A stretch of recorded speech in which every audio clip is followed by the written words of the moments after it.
Hi guys, welcome to our channel Telugu audio stories with మైత్రి.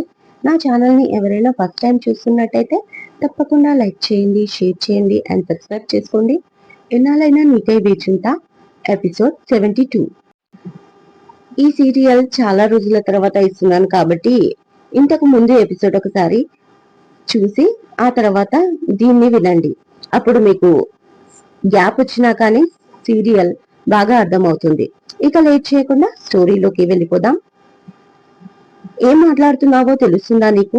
ఇలాగైనా ఒక పెళ్ళైన ఆడపిల్లతో మాట్లాడాల్సిన మాటలు అంటుంది ప్రాప్తి. నాకదంతా తెలియదు.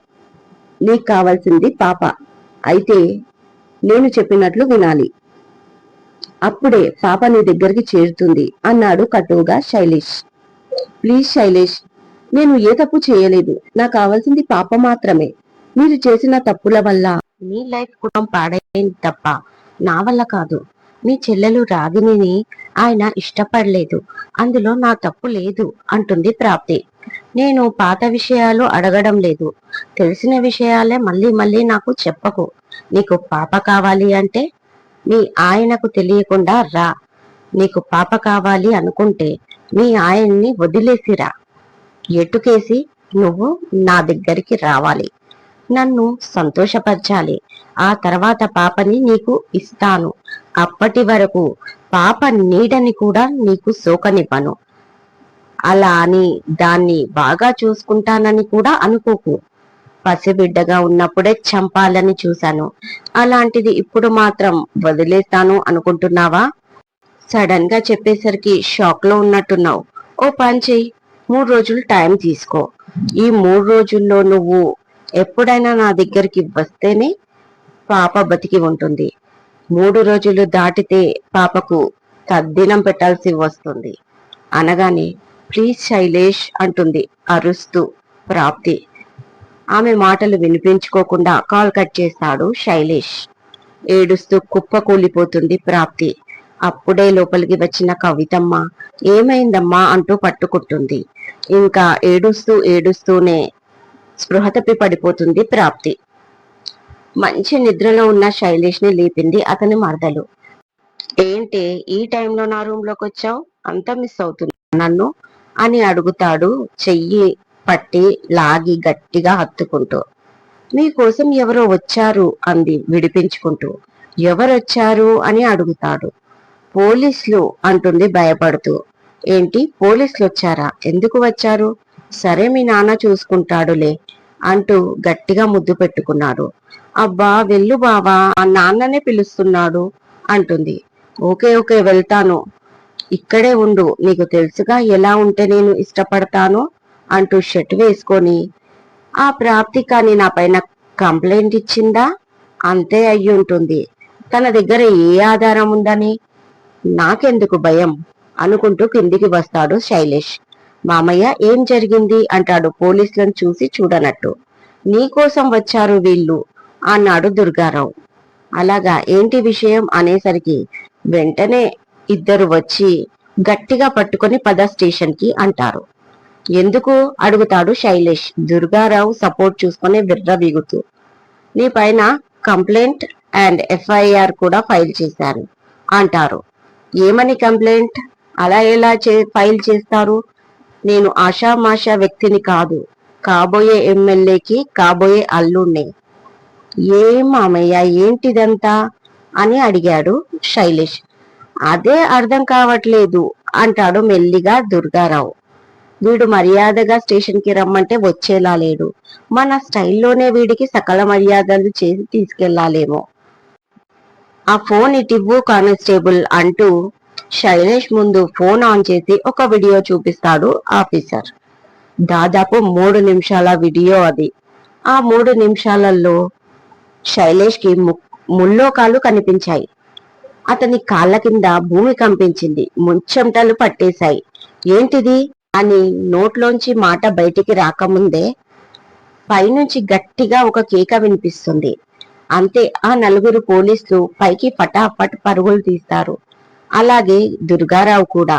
శైలేష్ తను ఏం చూశాడో మరొకసారి రివైండ్ చేసుకునే షాక్ లోనే వాళ్ళతో పాటు పరిగెత్తాడు బొమ్మల పైకి.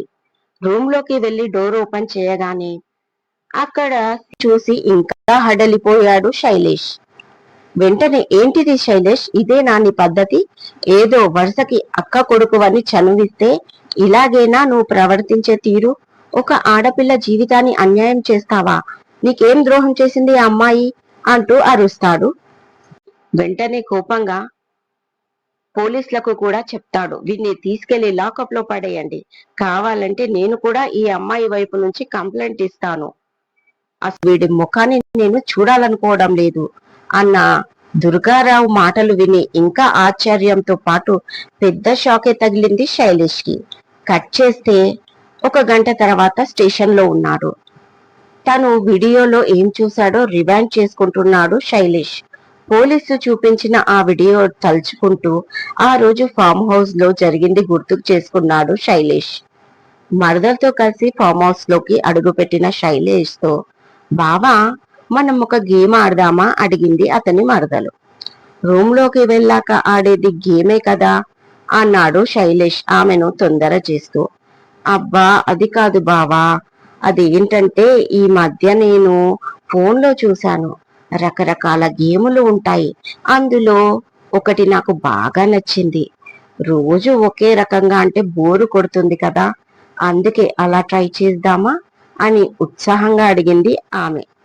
నీ కోరిక నేనెందుకు కాదంటాను, అసలు కాన్సెప్ట్ ఏంటి అని అడుగుతాడు శైలేష్. తను సిగ్గుపడుతూ చెవులో చెప్తుంది. అది విని కాని మరి అనగానే పని వాళ్ళందరికీ కాల్ చేసి వెళ్ళిపోమ్మని చెప్పి ఆ అమ్మాయి కేకలు పెడుతూ పరిగెడుతుంది. మరదల్ని పట్టుకోవడానికి శైలేష్ కూడా పరుగు పెడతాడు. ముందుగా హాల్, ఆ తర్వాత ఎటు పోవాలో తెలియక పైకి పరిగెత్తుతుంది. అతను కూడా ఆగకుండా వెనకాలే పరిగెత్తుతూ వస్తాడు తనని పట్టుకోవడానికి. ఆ తర్వాత నేరుగా బెడ్రూమ్ లోకి వెళ్ళిపోయి డోర్ పెట్టుకోవడానికి ట్రై చేస్తుంది. ఆ డోర్ బలవంతంగా ఓపెన్ చేసి లోపలికి వెళ్లి తన షర్ట్ తీసి అవతల పారేసి నవ్వుతూ ఆమెను పట్టుకుంటాడు. దానికి ఆమె వద్దు వద్దు ప్లీజ్ బావా వద్దు అంటూ దండం పెట్టి బెడ్ చుట్టూ 4 రౌండ్లు తిప్పుతుంది. తను పట్టుకోవడం కష్టమై మధ్యలో బెడ్ నుంచి దూకి ఆమెను పట్టుకుంటాడు. గట్టిగా వద్దు వద్దు అంటూ ఉండగా ఆ అమ్మాయి ఒక్కో డ్రెస్ తీసేసి తనను బెడ్ పైన బలవంతంగా వద్దు అంటున్నా వినకుండా పడుకోబెడతాడు. ఆ తర్వాత ఆమె పైన తను పడుకొని బెడ్షీట్ కప్పుకుంటాడు. ఆ తర్వాత జరిగిందంతా రికార్డింగ్ లో ఉంది. అది తన మరదలు ఎంతో ఆశగా చెప్పిన కాన్సెప్ట్. ఆ విషయం పోలీసులకు ఎలా వివరించాలా అని ఆలోచించే లోపల పైన గదిలోన కేక వినిపించింది. పోలీస్ డోర్ ఓపెన్ చేయగానే దుర్గారావు కూతురు బట్టలు లేకుండా ఒక బెడ్షీట్ లో తల విరబోసుకొని గాజులు పలగొట్టుకుని వల్లంతా ఘాట్లతో ఏడుస్తూ కూర్చుంది. ఏంటి మిస్టర్ ఇది అని అడిగాడు ఎస్ఐ. తను నా మరదలు, నా కాబోయే భార్య అనగానే ఆ అమ్మాయి లేచి వచ్చి చెంప పగలగొట్టింది. సార్ నేను ఇంటి పని మనిషిని సార్ అనగానే షాక్ అయిపోయాడు శైలేష్. ఏం మాట్లాడుతున్నావు నువ్వు అనగానే నోరు ముయ్యరా, ఎందుకురా నా జీవితాన్ని నాశనం చేశావు, సార్ మేం పేదవాళ్ళం, నన్ను ఇలా చేస్తున్నాడు సార్, మీరు నాకు న్యాయం చేయండి సార్ అంటూ చెప్పడం స్టార్ట్ చేసింది. నోరెళ్లబెట్టేశాడు శైలేష్. సార్ నెల రోజుల క్రితం ఇంటికి వచ్చినప్పుడు గెస్టులు కదా అని స్వీట్ ఇవ్వడానికి వస్తే ఆ రోజు కూడా డబల్ మీనింగ్ మాటలు మాట్లాడి నన్ను చెయ్యి పట్టుకొని లాగి బలవంతంగా ముద్దు పెట్టుకున్నాడు. ఆ రోజు నుంచి నన్ను వేధించడం మొదలు పెట్టాడు అంటుంది. ఏం మాట్లాడుతున్నావు నువ్వు మామయ్య అనగానే నోరు ముయ్యరా, కనీసం ఇంటి పని మనిషి అని కూడా చూడలేదు, నా ఇంటి పరువు తీసేశావు కదరా, ఇక ఈ విషయం ప్రతిపక్షాలకు తెలిస్తే నా పరిస్థితి ఏంటిరా అన్నాడు దుర్గారావు. ఇంకా షాక్ అయిపోయాడు శైలేష్. ఇంకేం మాట్లాడతావు మిస్టర్, నువ్వు చెప్పమ్మా, కానిస్టేబుల్ స్టేట్మెంట్ రికార్డ్ చేసుకో అన్నాడు. తన ఫోన్ లో రికార్డింగ్ చేసుకున్నారు. ఇక జరిగిందంతా చెప్పడం మొదలు పెట్టింది. సార్ ఇక్కడ వినట్లేదని షాపింగ్ పేరు చెప్పి నన్ను బయటికి తీసుకెళ్లి అక్కడి నుంచి ఫామ్ హౌస్ కి తీసుకెళ్లాడు. అక్కడ కూడా నన్ను బలవంతంగా ఆ రోజు నుంచి నా పైన లైంగిక దాడికి పాల్పడుతున్నాడు. పైగా అది రికార్డింగ్ చేసి నన్ను నా తండ్రిని బెదిరిస్తున్నాడు. హైదరాబాద్ లో ఉన్నప్పుడు నేను తనకి కీప్ గా ఉండాలి అంట, లేకపోతే నా వీడియోని సోషల్ మీడియాలో షేర్ చేస్తానని అంటున్నాడు అంటూ ఏడుస్తుంది శైలేష్ మరదలు. కాదు, ఆ ఇంటి పని మనిషి. శైలేష్ మైండ్ బ్లాక్ అయిపోయింది. దుర్గారావు ఆ అమ్మాయిని చూస్తూ ఉండిపోయాడు. అతను ఏం వింటున్నాడు, వాళ్ళు ఏం మాట్లాడుతున్నారు, అసలు ఏం జరుగుతుంది అర్థం కాలేదు అతనికి. ఈ లోపల పోలీసులు అతన్ని తీసుకెళ్లి లాకప్ లో పడేశారు. ప్రస్తుతం అతని సిచ్యువేషన్ అసలు ఏంటి ఇదంతా, అసలు ఏం జరుగుతుంది? ఇన్నాళ్ళు దుర్గారావు కూతురు అనుకున్న అమ్మాయి ఎవరు? అసలు ఈ దుర్గారావు ఏం మాట్లాడుతున్నాడు? ఇప్పుడు మాట్లాడుతున్నది అబద్ధమా? ఇది వరకు మాట్లాడింది అబద్ధమా? అసలు దీని వెనకాల ఎవరున్నారు? అంటే నన్ను ఎవరైనా ట్రాప్ చేశారా? అదెలా సాధ్యం? అన్నిటికీ నాకు మద్దతు పలికిన దుర్గారావు ఇలా ఎలా మారిపోయాడు? మరి అమ్మాయి సంగతి ఏంటి? ఇలా ఆలోచిస్తూ ఉంటే మైండ్ మొద్దుబారిపోయింది శైలేష్ కి. ఇదండి ఇవాళటి ఎపిసోడ్. ఈ ఎపిసోడ్ మీకు నచ్చినట్టు అయితే నాకు కామెంట్ లో చెప్పండి. అలాగే లైక్ చేయండి, షేర్ చేయండి, సబ్స్క్రైబ్ చేసుకోండి నా ఛానల్ ని. మరొక మంచి ఎపిసోడ్ తో మీ ముందు ఉంటాను. మైత్రి.